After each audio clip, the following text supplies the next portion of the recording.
नमस्कार, आप देख रहे हैं A1 टीवी का खास कार्यक्रम आज का एजेंडा और आपके साथ मैं हूं आशीष तिवारी। आज का एजेंडा में हम चर्चा करेंगे 18वीं लोकसभा को नया स्पीकर मिल गया है। लगातार दूसरी बार ओम बिरला फिर से स्पीकर चुने गए हैं। हालांकि इस बार निर्वाचन हुआ है, नामांकन दाखिल किया गया और विपक्ष ने भी उम्मीदवार खड़ा किया। हालांकि ध्वनि मत से लोकसभा स्पीकर चुन लिए गए ओम बिरला। क्या कुछ मायने रहे, क्या इसका असर देखने को मिलेगा, इन्हीं तमाम बातों पर आज चर्चा करेंगे आज का एजेंडा में। और चर्चा करने के लिए मेरे साथ स्टूडियो में मौजूद हैं कांग्रेस प्रवक्ता प्रतीक सिंह जी, आपका बहुत बहुत स्वागत है। तो वहीं बीजेपी प्रवक्ता सुमित श्रीमाल जी, आपका भी बहुत बहुत स्वागत है। प्रतीक जी, इस बार विपक्ष मजबूत है और विपक्ष ने टक्कर भी दी है, प्रत्याशी भी खड़ा किया, ध्वनि मत से फिर से लोकसभा स्पीकर बना दिए गए हैं, ओम बिरला चुन लिए गए हैं, बहुमत उनके पास में है, फिर भी इस बार निर्वाचन करवाना पड़ा। विपक्ष अपना प्रत्याशी लेकर के मैदान में उतरा। हालांकि ध्वनि मत से जीत एनडीए की हुई, क्या कहेंगे? देखिए, इस बार जो जनता ने वोट दिया है वो मजबूत विपक्ष के लिए दिया है और इसलिए वोट दिया है कि सत्ता पक्ष जो है वो ज्यादा अहंकारी ना हो जाए, और इसलिए मोदी सरकार को 2 वैसाखियों पे ला करके खड़ा कर दिया। और पहले दिन से विपक्ष ने बात करी है, जो परिपाटी चली आ रही है, जो संसदीय प्रणाली चली आती है, जो संसदीय जो मर्यादाएं हैं उसका पालन करते हुए कि हमेशा जो डिप्टी स्पीकर का पद है वो विपक्ष का होता है। चाहे यूपीए की सरकार में देख लीजिए, हमारी जब 10 साल यूपीए की सरकार चली है तो हमने डिप्टी स्पीकर का पद विपक्ष को दिया था और वही मांग कर रहे थे हम। लेकिन जब हमारी मांग नहीं मानी गई तो हमें मजबूरवश हमें इसका अपोज करना पड़ा और अपना कैंडिडेट उतारना पड़ा। लेकिन जिस तरीके से परिपाटी चली आ रही है, विपक्ष ने आज भी मत विभाजन के लिए नहीं कहा और ध्वनि मत से चुनाव जीत गए। तो ये एक सांकेतिक विरोध था और विरोध इसलिए भी किया गया कि अब सत्ता पक्ष अपनी मनमर्जी नहीं कर सकता है। मजबूत विपक्ष के लिए जनता ने वोट किया है और सड़क से लेकर के सदन तक जनता की आवाज को विपक्ष उठाता रहेगा। बिल्कुल, लेकिन सत्ता पक्ष के नेताओं की ओर से कहा गया कि विपक्ष से संपर्क किया गया, आपकी पार्टी के राष्ट्रीय अध्यक्ष से भी संपर्क किया गया, लेकिन जवाब नहीं दिया गया, चुप्पी साध ली गई। देखिए, संपर्क किया गया, एक बार फोन किया, उसके बाद में बोला कि चलिए हम आपको वापस बताते हैं, उसके बाद में फोन नहीं किया गया। मैं कह रहा हूं, कल तक हम तो कह रहे थे आप सर्वसम्मति बना लेते हैं ना, सर्वसम्मति जो डिप्टी स्पीकर का पद है वो विपक्ष को दे देते। तो हम लोग सर्वसम्मति से तैयार थे कि जो लोकसभा का स्पीकर है वो सत्ता पक्ष का बन जाए। लेकिन विपक्ष क्या है, आज भी उसी नींद में सोया हुआ है। वो आज भी यही सोच रहा है कि हमारे पास 300-400 सीटें हैं, हम उसी तरीके से काम करेंगे। तो अब ऐसा चलेगा नहीं। मजबूत विपक्ष के लिए जनता ने वोट दिया है और मोदी सरकार तो वैसे ही वैसाखियों पे चल रही है, पता नहीं कितने दिन चलेगी। ठीक है सुमित जी, वैसाखियों पे मोदी सरकार चल रही है। हालांकि स्पीकर फिर से बना करके एनडीए ने अपना दबदबा फिर से कायम कर दिया है। देखिए कि कांग्रेस की शुरू से एक आदत रही है कि जो चीज स्वीकार करने योग्य है उसको भी स्वीकार नहीं कर रही। इनको मालूम था कि स्पीकर निश्चित रूप से भारतीय जनता पार्टी के बिल्कुल नेता को ही चुने जाना है, तो उसके बावजूद भी इन्होंने स्वीकार नहीं किया। एनडीए के नेता को या बीजेपी के नेता? बिल्कुल एनडीए के नेता। बिल्कुल आप देखिए कि बीजेपी के नेता, जैसा 17वीं लोकसभा में हमारे माननीय ओम बिरला जी बिल्कुल स्पीकर थे और 18वीं में वो थे, उनका एक तजुर्बा भी था और उन्होंने कई बिल्कुल 2-3 इतिहास भी रचे, जैसा कि पूर्व की जो संसद भवन था और आज नए संसद भवन में, और पिछले पूर्व में जो उनके 5 साल के जो एक्सपीरियंस थे, तजुर्बा था, वो निश्चित रूप से काम आएगा। और ये जैसा बोल रहे हैं कि बैसाखियों की बात है, पहले भी एनडीए की सत्ता पूर्ण समर्थन के साथ में, पूर्ण बहुमत के साथ में बिल्कुल सरकार थी और आप तीसरी बार भी देख रहे हैं 2024 की लोकसभा में। पूरे देश की जनता का बहुत बहुत धन्यवाद है। बिल्कुल तीसरी बार भी एनडीए की सरकार को पूरा समर्थन के साथ में पूरा निश्चित रूप से सरकार आगे चल रही है। और ये जैसा बोल रहे हैं कि तानाशाही और मनमानी की बात, तो मैं इनसे एक पूछना चाह रहा हूं कि मनमानी क्या ऐसी है कि धारा 370 हटाई क्या वो मनमानी थी? बिल्कुल मनमानी थी। देश के पक्ष में, देश के हित के लिए वो धारा हटानी थी, वो कार्य किया। 3 तलाक खत्म करना था, देश के हित के लिए था, बिल्कुल खत्म किया। राम मंदिर बनाना था, ये देश सनातनियों का देश है, उसके लिए करना था, वो खत्म किया। देश के हित में तमाम बड़े मुद्दे और तमाम फैसले जो देश के हित में होने थे वो निश्चित रूप से बिल्कुल उसके लिए हमने फैसले लिए और लगातार जनता का धन्यवाद भी है। 2014 में जो हम आए थे, फिर 2019 में जनता ने चुना और 2024 में भी जनता ने चुना। तो ये जनता का डायरेक्ट बिल्कुल मैसेज है। लोकतांत्रिक देश है, कांग्रेस के कहने से कोई काम नहीं चलता। जैसा कि कल आपने एक आपातकाल की बिल्कुल हमने आपने देखा कि किस स्थिति इन्होंने कैसा स्थिति बना दी थी कि आपातकाल जब देश में एक प्रधानमंत्री के खिलाफ एक भ्रष्टाचार का मामला जब उजागर हुआ था, तो देश की प्रधानमंत्री इंदिरा गांधी जी ने, देखिए कि आप देश पर आपातकाल थोप दिया था। विपक्ष के नेताओं को, ये विपक्ष के नेताओं की सिर्फ मनमानी की बात कर रहे हैं, लेकिन उस समय विपक्ष के नेताओं को जेल में डाल दिया गया था, सारे पत्रकारों की आवाज बंद कर दी गई थी। तो इस प्रकार की जनता बिल्कुल आज भूली नहीं है इन बातों को। कांग्रेस की मनमानी नहीं, इतनी जबरदस्त मनमानी तो कांग्रेस ने की थी,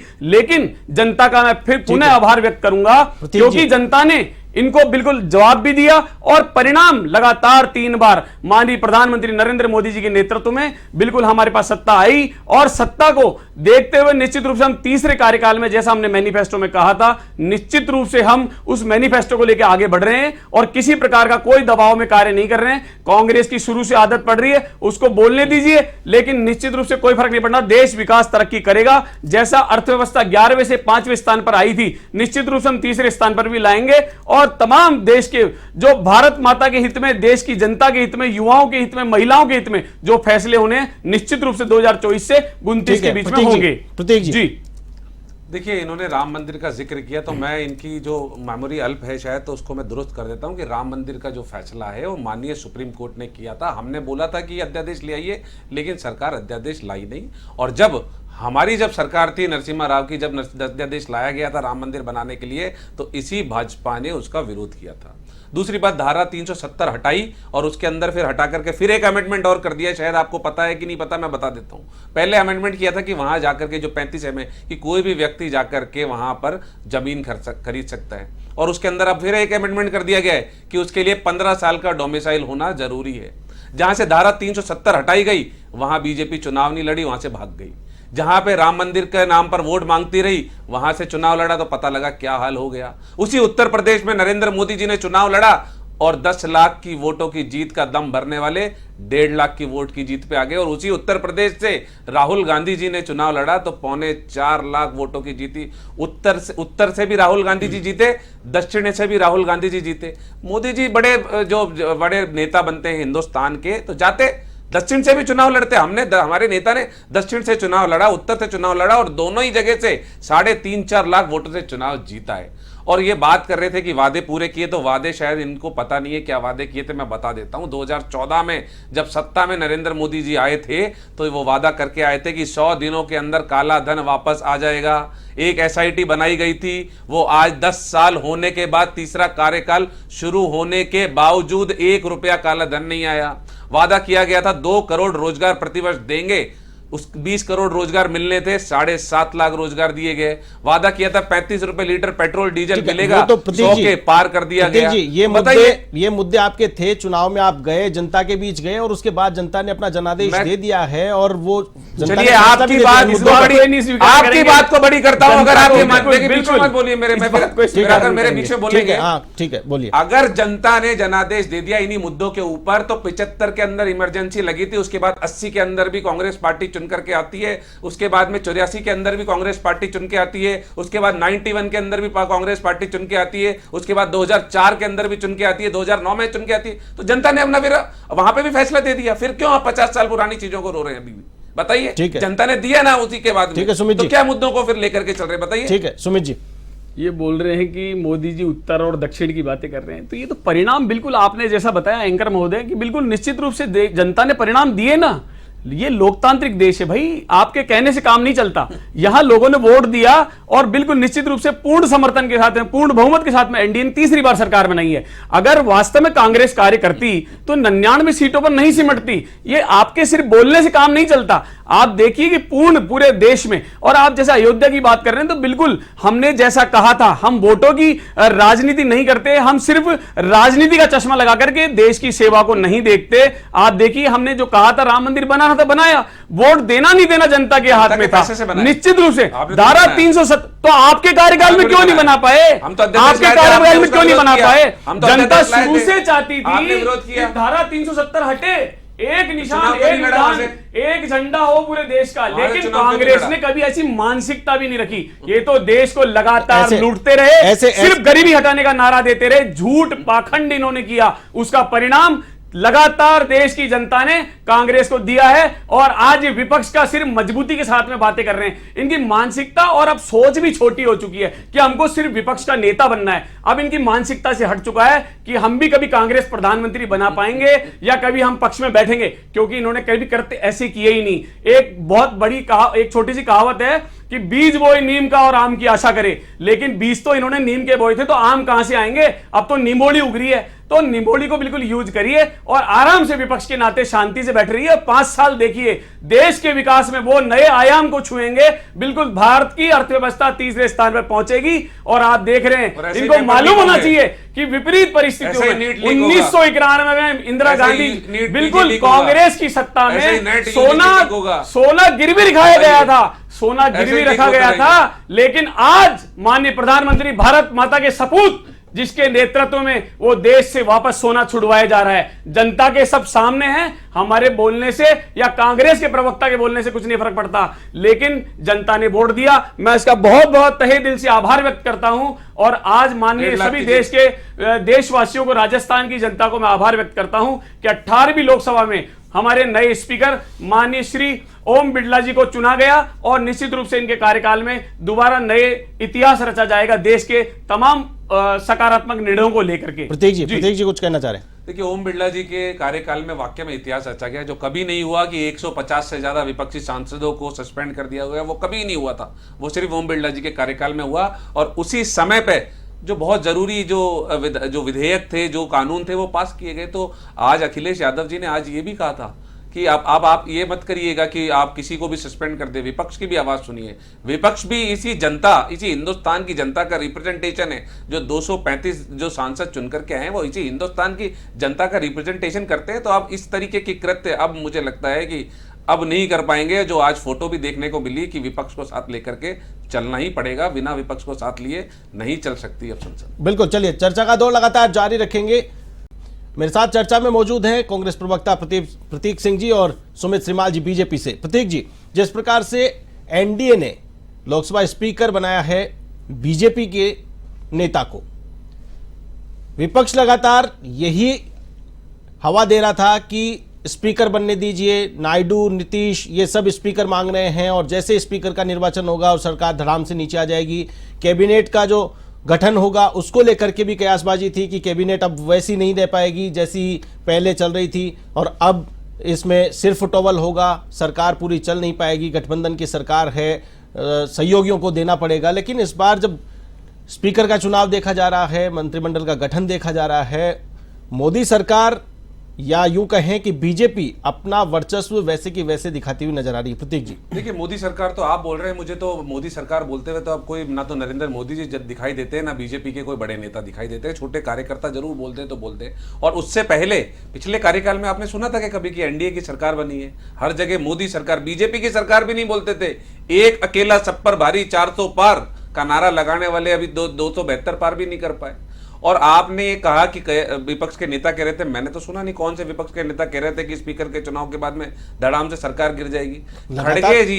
खड़गे जी ने पहले दिन ये कह दिया था कि विपक्ष सरकार बनाने की कोशिश नहीं करेगा। जनता ने मजबूत विपक्ष के लिए वोट दिया है, तो हम मजबूत विपक्ष बनकर के विपक्ष में बैठेंगे और जब ऐसी कोई परिस्थिति बनेगी तब देखेंगे। और वो इसीलिए कहा था कि देखेंगे कि यही नीतीश कुमार का जो पीछे का आप ट्रैक देखेंगे, हर 2-3 साल में पलटने का ट्रैक है। यही नायडू 2019 के अंदर नरेंद्र मोदी जी को आतंकवादी कह रहे थे, मैं तो नहीं कह रहा था, नायडू जी ही कह रहे थे। तो ये कितने दिनों तक नरेंद्र मोदी जी के साथ रहेंगे और कितने दिनों तक एनडीए की सरकार चलती रहेगी, ये देखने वाली बात है। लेकिन हाँ, ये जरूर मैं कह सकता हूं कि ये सरकार 5 साल नहीं चलने वाली है। सुमित जी, 5 साल सरकार नहीं चल पाएगी। इस बार तीसरी बार लगातार एनडीए की सरकार तो बन गई है, लेकिन संकट में बता रहे। देखिए कि तीसरी बार बिल्कुल जनता ने चुन करके एनडीए की सरकार तीसरी बार बनाई है और वो ऐतिहासिक फैसला रहा है। आप देखिए कि जैसा ये बोल रहे हैं, बिल्कुल निश्चित रूप से 5 साल पूरे चलेगी एनडीए की सरकार। क्योंकि आपने पिछली बार के जो 17वीं लोकसभा थी, 2019 का चुनाव था और 2024 में जो अभी हमारा जो मंत्रिमंडल बना है, माननीय प्रधानमंत्री नरेंद्र मोदी जी प्रधानमंत्री बने हैं, स्पीकर ओम बिड़ला जी बने, यहाँ आपने किसी प्रकार का कोई बड़ा परिवर्तन नहीं देखा होगा। चाहे से आप स्टेट्स की बात कर लें, राजस्थान से जितने मंत्रियों को लिया गया, या फिर गृह मंत्रालय जो अमित शाह जी के पास था, और जैसा राजनाथ सिंह जी के पास था, नितिन गडकरी जी के पास था, वो सभी तमाम बड़े बिल्कुल भारतीय जनता पार्टी के पास ही। लेकिन मैं निवेदन करूंगा कि एनडीए निश्चित रूप से ऐसा नहीं कि एनडीए गठबंधन बिल्कुल भारतीय जनता पार्टी के सभी उसके अंतर्गत ही आते हैं, लेकिन यहां ये जैसा विचार कर रहे हैं, क्योंकि इनका जो गठबंधन है, इंडिया गठबंधन, इंडी गठबंधन जो है, वो एक्चुअल में कि बिल्कुल टूटा टूटा सा नजर आ रहा है। जैसा आप शुरुआत से इनको देखा होगा कि अभी बिल्कुल राजस्थान में भी देखा गया कि हनुमान बेनीवाल जी को इन्होंने ले लिया था पहले तो इंडिया गठबंधन में, अभी इन्होंने तुरंत कह दिया, जहां इनके स्वार्थ, ये कांग्रेस शुरू से स्वार्थ को देखती आई है, परिवारवाद को देखती आई है। आप देख रहे हैं कि लगातार इन्होंने जो 5 अब जो उपचुनाव होने वाले हैं राजस्थान में, वहां देख रहे हैं कि अब इन्होंने कह दिया हम अकेले लड़ेंगे। फिर उधर आप बंगाल में ममता बनर्जी बिल्कुल उनकी नाराजगी भी सामने जाहिर बिल्कुल दिख रही है। तो इनका जो गठबंधन है, तो जैसी खुद की मानसिकता होती है ना, तो कांग्रेस वैसी मानसिकता बीजेपी के लिए समझ रही है, एनडीए गठबंधन की समझ। लेकिन ऐसा नहीं है, क्योंकि भारतीय जनता पार्टी, एनडीए गठबंधन एक अनुशासित गठबंधन है, और निश्चित रूप से भारतीय जनता पार्टी एक अनुशासित पार्टी है। यहां ना तो परिवारवाद चलता है, ना यहां पर किसी का अनुशासन किसी प्रकार की कोई गलती करते हैं। यहां पर सिस्टम से सिर्फ और सिर्फ एक अनुशासन के साथ में देश के विकास के लिए, देश की सेवा के लिए लगातार आगे बढ़ने का कार्य किया है। तो इनकी जैसी सोच है, उसका कोई प्रभाव नहीं पड़ता है हमारे ऊपर। प्रतीक जी कुछ देखिए, हमको बोल रहे हैं कि हमारी स्वार्थी सोच है। अब स्वार्थी सोच में बता देता हूं। नीतीश कुमार को हर दिन पानी पी पी करके गालियां माननीय नरेंद्र मोदी जी और माननीय अमित शाह जी देते थे, और उसके बाद में बोलते थे सारे दरवाजे बंद हैं, लेकिन खिड़की खोल के रखी, और खिड़की से नीतीश कुमार जी आ गए। वहां पर महाराष्ट्र में जाते थे नरेंद्र मोदी जी, तो अशोक चौहान के खिलाफ बोलते थे कि इन्होंने घोटाला कर दिया, ये कर दिया। उसके बाद में बीजेपी में बुला लेते हैं और राज्यसभा की टिकट दे देते हैं। एक मीटिंग में जाते हैं, वहां पे बोलते हैं 72,000 करोड़ रुपए का सिंचाई घोटाला कर दिया अजीत पवार ने, एनसीपी नेचुरल करप्ट पार्टी। तीसरे दिन बुला करके उनको उप मुख्यमंत्री बना देते हैं, और उसके बाद में उनको वित्त विभाग दे देते हैं। प्रफुल्ल पटेल उसके लिए कहते हैं कि इकबाल मिर्ची का पार्टनर है, जो आतंकवादी है, ईडी उनकी पूरी संपत्ति जब्त कर लेती है। और जैसे ही वो बीजेपी के साथ आए थे, आप देखिए पिछले दिनों आया 2-3 दिन पहले की प्रफुल्ल पटेल की जो संपत्ति जब्त की गई थी वो छोड़ दी गई, केस था वो बंद कर दिया गया। अब दूसरी बात परिवारवाद पे आता हूं। 425 के आसपास बीजेपी ने चुनाव लड़ा था, 425 सीटों के ऊपर। उसमें से 100 के आसपास सांसद के कैंडिडेट ऐसे थे जो किसी ना किसी तरीके से परिवारवाद से जुड़े हुए थे। आज देख लीजिए, आज आप मंत्री देख लीजिए, चाहे से आप बिहार से जो आते हैं रामविलास पासवान के बेटे, वो परिवारवाद से आते हैं। जो उत्तर प्रदेश से जो पटेल हैं, जो अपनी पार्टी से, वो परिवारवाद से। कौन नहीं है? अनुराग ठाकुर परिवारवाद से हैं, पंकज सिंह जो इनके बेटे, राजनाथ सिंह के बेटे हैं, अनेकों अनेक परिवारवाद तो पूरा भर लिया इन्होंने। ज्योतिरादित्य सिंधिया 4 पीढ़ी से इनके परिवार के अंदर, वसुंधरा राजे जी, उनके बेटे, और सारे लोग। बताओ कि तो कौन से परिवारवाद की बात कर रहे हैं? खुद के घर में अगर परिवारवाद है कोई दिक्कत नहीं है, लेकिन दूसरे का परिवारवाद चुभता है। गलत है तो सब गलत है, सही है तो सब सही है। ठीक है सुमित जी, आप देखिए कि परिवारवाद, पहली बात तो इन्होंने स्वीकार कर लिया कि परिवारवाद इनके अंदर है, तो इन्होंने ये तो स्वीकार कर लिया कांग्रेस में परिवारवाद है, पहली बात। बता दीजिए। दूसरी बात मैं आपसे निवेदन करना चाहूंगा कि परिवारवाद तो शुरू से देश के प्रधानमंत्री, जब 1947 में देश आजाद हुआ तो धर्म के आधार पर देश आजाद हुआ था, लेकिन वहां भी कई प्रकार की गड़बड़ झाले किए गए, और आज उसकी परिस्थितियों को आज झेलना पड़ रहा है पूरे देश को। और उस समय भी 15 कांग्रेस कमेटियों में से 12 कांग्रेस कमेटियों ने नेहरू जी को नहीं चुना था, और सरदार वल्लभ भाई पटेल को चुना गया था। लेकिन उसके बावजूद हमारे नेता थे, बीजेपी वाले क्यों उछल रहे हैं? मैं वही बोल रहा हूं। उसके बाद देश को इनको कोई नेता नहीं मिला। फिर नेहरू जी के बाद इंदिरा गांधी जी, फिर उसके बाद राजीव गांधी जी, लेकिन फिर उसके बाद राहुल गांधी जी, सोनिया गांधी जी, अब प्रियंका गांधी जी। आप लगातार देखिए, अब विपक्ष का नेता भी इनको और कोई नहीं मिल रहा। तो ये वो कहते हैं ना कि विनाश काल है विपरीत बुद्धि। भगवत गीता में भगवान श्री कृष्ण ने एक बहुत अच्छी बात कही कि जो होता है वो अच्छे के लिए होता है। निश्चित रूप से ये स्वयं के पतन के लिए इस प्रकार के मार्ग को चुन रहे हैं, और इनका बिल्कुल रास्ते अंत में जाकर के बिल्कुल बंद हो जाएंगे। अब अलग पथ पे चले गए, धर्म की बात कर ली, तो नरेंद्र मोदी जी भी पूरे चुनाव में यही बात कर रहे थे, मुजरा, मंदिर, मस्जिद, मछली। ठीक है। टीडीपी ने अपने उसके अंदर क्या डाल रखा था, आपको पता है कि नहीं पता? टीडीपी ने बोला था हमारी सरकार आएगी 4% मुसलमानों को आरक्षण देंगे, तो क्या बीजेपी उनके साथ है? टीडीपी ने अभी ये बोला है कि 1 लाख रुपए हज के लिए हम मुसलमानों को देंगे, तो बीजेपी क्या उनके विचारों का समर्थन करती है? और अगर करती है तो फिर वोट मांगने के लिए क्यों विरोध कर रही थी? क्या सिर्फ बताइए। ठीक है, वो सारी चीजें प्रतीक जी बताइए। जनता के बीच में गए हैं सब। नहीं, जनता के बीच में गए नहीं है, सच्चाई गई नहीं है, आप जारी है। प्री पोल अलायंस था, ये अलायंस पोल से आप पहले बताइए, का था। गलत कह रहा हूं? इसमें क्या 4% का आरक्षण के बाद में अलायंस नहीं कर लिया? मैं कि पूछ रहा इनकी हूं। विचारधारा। अरे मैं ठीक तो है, सारी आप बात कह रहे हो, मैं मानता हूं, आपकी बात मान 4% लेता हूं। आरक्षण का जिक्र राजनीति का चश्मा तो कांग्रेस बताइए ने आप। कर्नाटक में आरक्षण दे दिया, मुस्लिमों हमने को नहीं दिया, लेकिन मुस्लिमों को आरक्षण किसने दिया? लेकिन वो भी तो आपके साथ मंत्री होने की सरकार में दिया गया था। कांग्रेस आपके साथ मंत्री दे दिया, आपके साथ उसके लायक ही नहीं थे। दिया था, हमारी सरकार में नहीं दिया गया। लेकिन ये अपनी बात को स्वीकार नहीं करते। आपकी सरकार में जो ये मंत्री है खुद उनकी की बात सरकार को में दिया स्वीकार नहीं गया। करते। चलिए, ये ये बातें सरकार में दिया गया है। जानते हैं। ये बातें राजनीति आपकी सरकार के साथ में जो है उनकी सरकार में दिया गया, हमारे टाइम में नहीं दिया गया। राजनीति ये झूठ बोलना बंद करिए आप लोग, ठीक है। झूठ बोलते हैं आप लोग। कांग्रेस ठीक है, आप चलिए, मंत्री चलिए, हैं, उन्हीं के प्रतीक नाम जी, दिया गया है, इसका वो बताइए। परिणाम जी, देश सुमित की जी, जनता ने सुमित कांग्रेस जी, को दिया भी है। सुमित जी, देखिए, सुमित जी, 2 प्रतीक जी, बैसाखी पे चलाने का काम प्रतीक जी, किया देश जी। की जनता ने। प्रतीक जी, अब बात करते हैं राजस्थान की। राजस्थान में लगातार क्लीन स्वीप हुआ 2 बार, 25 की 25 सीटें बीजेपी के खाते में गई। इस बार 25 सीटों पर चुनाव लड़ा, लेकिन 14 सीटों पर ही जीत हासिल हुई। 11 सीटें विपक्षी गठबंधन ने हथिया ली। इसके बावजूद कैबिनेट में प्रभुत्व राजस्थान का बड़ा है। प्रतीक जी, इसको लेकर के क्या कहेंगे? राजस्थान में 25 सांसद थे, तब कितने मंत्री थे, और अब मंत्री भी बढ़ा दिए गए हैं और साथ में स्पीकर भी एज इट इज राजस्थान से रख लिए गए हैं। देखिए, जिस तरीके से पूर्ववर्ती अशोक गहलोत जी की सरकार चली थी, उसका नतीजा ये हुआ कि जब जनता ने निकल करके बीजेपी की सरकार के राज में प्रवेश किया तो उनको लगा कि हमें जो जो चीजें मिल रही थी वो तो मिलना ही बंद हो गई। और आप अकेले 25 सांसदों के चुनाव की बात मत करिए, 2 विधानसभा के ऊपर भी उपचुनाव हुए और दोनों के ऊपर बीजेपी हारी है, इंडिया गठबंधन के कैंडिडेट जीते हैं। और जब हमारे 11 जब मेंबर ऑफ पार्लियामेंट जीते हैं तो इनके देखिए वो जो भाटी जी हैं बीकानेर से, वो कहते हैं कि राजेंद्र राठौड़ के कारण हार गए। राजेंद्र राठौड़ बोलते हैं देवी सिंह भाटी कौन होते हैं, उनको क्या पता है। तो इनके जो आपस की जो खींचतान है, किरोड़ी लाल मीणा जी बोल रहे थे कि मैं रिजाइन दे दूंगा अगर नहीं जीते तो, अब चुपचाप है मुंह पे उंगली रख करके बैठे हुए। अरे और लिख रहे थे कि प्राण जाए पर वचन ना जाए, अपना तो प्राण जा रहे हैं ना वचन जा रहे हैं, वचन निभाया नहीं जा रहा। भाई आपने बोला था अगर हार गए तो रिजाइन देंगे, रिजाइन दीजिए। और जो 3 आप बता रहे हैं जो मंत्री बने हैं, वो राजस्थान की बहबूती के लिए अगर कुछ काम करेंगे तो अच्छी बात होगी, नहीं तो मंत्री बनते हैं अपने घर के लिए काम करते रहेंगे तो करते रहे, लेकिन राजस्थान की तरक्की के लिए, खुशहाली के लिए, बहबूती के लिए काम करें तो मेरे ख्याल में अच्छी बात होगी। सुमित जी, देखिए, अशोक गहलोत जी की सरकार की बात कर रहे हैं। पिछले 5 सालों में अशोक गहलोत जी तो लगातार सीट बचाने में लगे रहे, तो इनको ऐसा लगता है कि यहाँ ऐसा हो सकता है। 2 विधायक मैंने बताया ना, जैसी विचारधारा खुद की होती है बाद में 2 विधायक हार गए कैसे? 2018 से 23 के बीच में जो राजस्थान की स्थिति हुई है, युवाओं की स्थिति हुई है, महिलाओं की स्थिति हुई है, पेपर लीक, तो आप देखिए पेपर लीक में नंबर 1 राज्य बन गया था ये राजस्थान।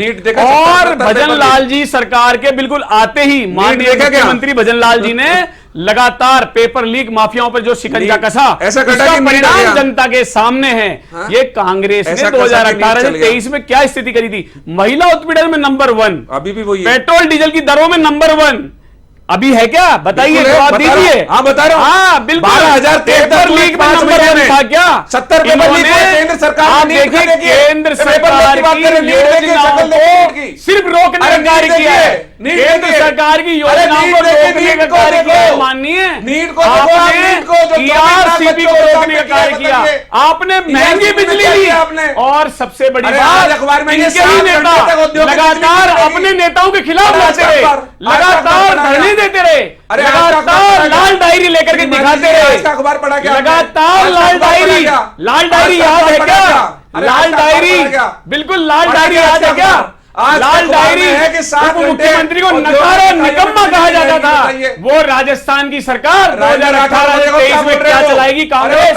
ऐसी बैसाखियों की 99 सीटों के साथ में, कांग्रेस में भी 99, राजस्थान में भी 99 और केंद्र में भी 99। इस 99 के फेर में जब कांग्रेस पड़ी तो बिल्कुल भजन लाल जी ने आकर के इनके मंसूबे खत्म कर दिए। और आज बिजली के लिए भी हम बिल्कुल अपने आत्मनिर्भर बनने की ओर जा रहे हैं। यहाँ ईआरसीपी को लेकर के मुद्दे बने हैं, यहाँ कानून भी बने हैं। अब आप देखिए परिणाम, भजन लाल जी के नेतृत्व में राजस्थान किस प्रकार से तरक्की करेगा। बिल्कुल ठीक है सुमित जी, आज का अखबार पढ़ा है क्या?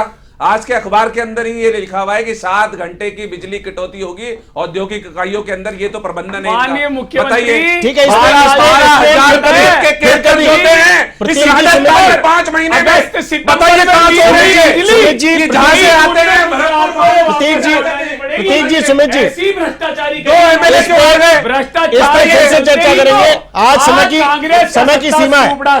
सुमित जी, समय आपका साफ हो रहा है, देखो आप। प्रतीक जी, सुमित जी, समय की सीमा है, सरकार है, समय की सीमा है। मुझे लगता है आपका ऑडियो डाउन करना पड़ेगा। सुमित जी, प्रतीक जी, माफी चाहूंगा, आपका ऑडियो डाउन करना पड़ेगा, समय की सीमा है। इस मुद्दे पर फिर से कभी आज का एजेंडा में चर्चा करेंगे। आप दोनों मेहमान इस आज की चर्चा में शामिल हुए, बहुत बहुत धन्यवाद आप दोनों का, सुमित श्रीमाल जी और प्रतीक सिंह जी, बहुत बहुत धन्यवाद। आज का एजेंडा में हमने चर्चा की, लोकसभा स्पीकर बन गए हैं ओम बिरला।